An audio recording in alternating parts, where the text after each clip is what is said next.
जय श्री राधे। रामधारी गुप्ता खंड 1 प्रतिलेखन संख्या 26 गति 100 शब्द प्रति मिनट। प्रारंभ करें।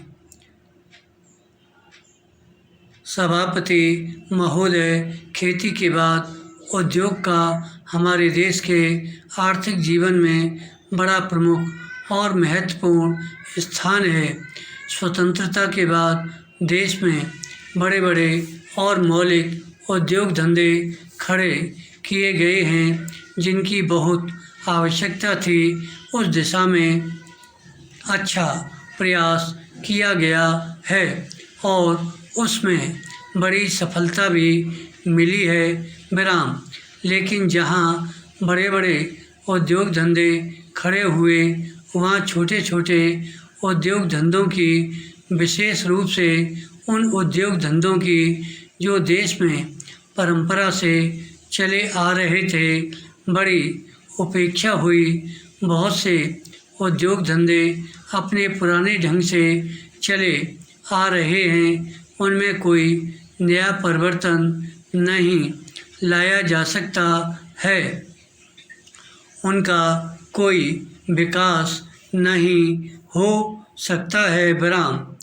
देश की स्थिति को देखते हुए विशेष रूप से ग्रामीण क्षेत्रों में कौन से नए उद्योग धंधे खड़े किए जा सकते हैं, इस बारे में कोई अनुसंधान नहीं किया गया है।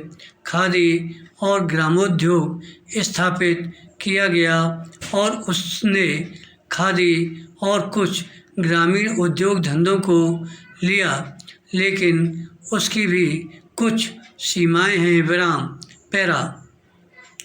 बहुत से उद्योग धंधे ऐसे हैं जिनको प्रोत्साहन दिया जाना चाहिए था, लेकिन प्रोत्साहन देना तो दूर रहा, ऐसी नीति अपनाई गई कि उनके काम में बाधा पैदा हुई और उनमें बहुत से टूट गए। इसका परिणाम यह हुआ कि एक तरफ तो हमने दिखाने के लिए बड़े बड़े कल कारखाने खड़े किए हैं, लेकिन दूसरी तरफ बेकारों की संख्या बढ़ती गई है।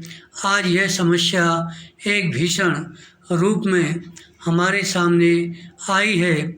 यदि हम छोटे छोटे उद्योग धंधों को, विशेष रूप से कृषि से संबंधित उद्योग धंधों को बड़े बड़े शहरों में नहीं, दूर दूर ग्रामीण क्षेत्रों में नहीं फैलाते हैं, तो इसके दो दुष्परिणाम होंगे। विराम।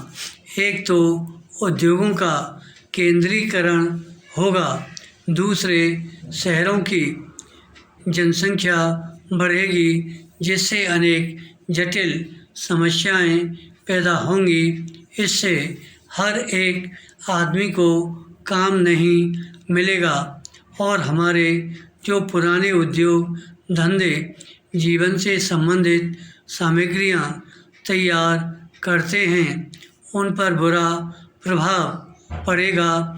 लेकिन सरकार की ऐसी नीति रही है कि उनमें से बहुत से उद्योग धंधे समाप्त होते जा रहे हैं, जिसका परिणाम यह है कि इस उद्योग में लगे हुए आदमी बेकार हो रहे हैं। मैं चाहूँगा कि सरकार ऐसे उद्योग धंधों को अधिक प्रोत्साहन देने का प्रयत्न करे।